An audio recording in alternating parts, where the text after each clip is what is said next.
সপ্তাহের ৭ দিনই চলছে মেট্রো রেল। আজ থেকে শুধু শুক্রবারে চলবে বিকেল 3:30 থেকে রাত 9:40 পর্যন্ত। এই মুহূর্তে উত্তর স্টেশন থেকে যোগ দিচ্ছেন আমার সহকর্মী শাকিল হাসান। সরাসরি যেতে চাই তার কাছে। শাকিল, ছুটির দিনে মেট্রো রেলের যাত্রীদের ভিড় আপনি কেমন দেখছেন এবং তারা কি বলছেন এর ব্যাপারে? ওয়ালটন টেলিভিশন মাত্র 25,490 টাকায় পাচ্ছেন গুগল টিভি। ঈশ্বর, আজকে থেকে অর্থাৎ আজকে বিকেল 3টা থেকে কিন্তু মেট্রো রেল চালনা শুরু হয়েছে শুক্রবারেও।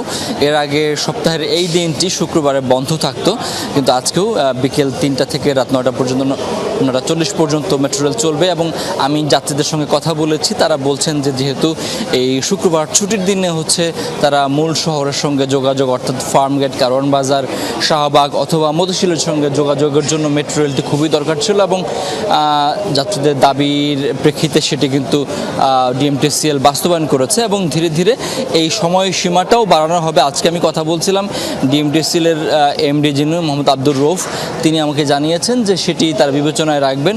পাশাপাশি আমরা কথা বলেছি আজকে থেকেই চালু হচ্ছে হামলায় ক্ষতিগ্রস্ত কাজীপাড়া স্টেশনটিও। সেই স্টেশনটি মেরামতে যদিও গতকাল বলেছিলেন বিভিন্ন গণমাধ্যমের সঙ্গে যে 20 লক্ষ টাকা খরচ হয়েছে।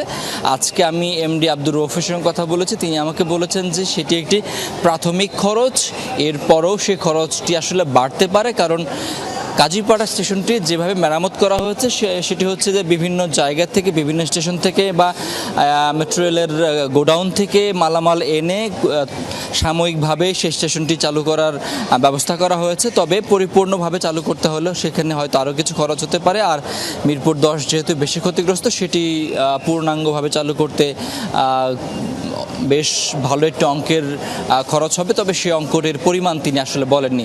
এছাড়া একটি প্রশ্ন করেছিলাম যে গতকাল যে কারণে হচ্ছে মেট্রো রেলটি বন্ধ ছিল, বিয়ারিংটা ভেঙে যাওয়ার কারণে, সেটি নিয়ে তিনি একটি ব্যাখ্যা দিয়েছেন যে আমরা বলেছি যে এর আগে বেশ কয়েকটি গণমাধ্যমে এইসব বিষয় নিয়ে আসলে প্রশ্ন উঠেছিল বা হচ্ছে অভিযোগ উঠেছিল। তিনি বলেছেন যে বুয়েট করতে বিয়ারিংগুলো টেস্ট করার পরেই যেগুলো খারাপ সেগুলো বাতিল করা হয়েছে, ভালো যেগুলো ছিল সেগুলো আসলে লাগানো হয়েছে। গতকাল যেটি ঘটেছে সেটি একান্ত একটি দুর্ঘটনা বলে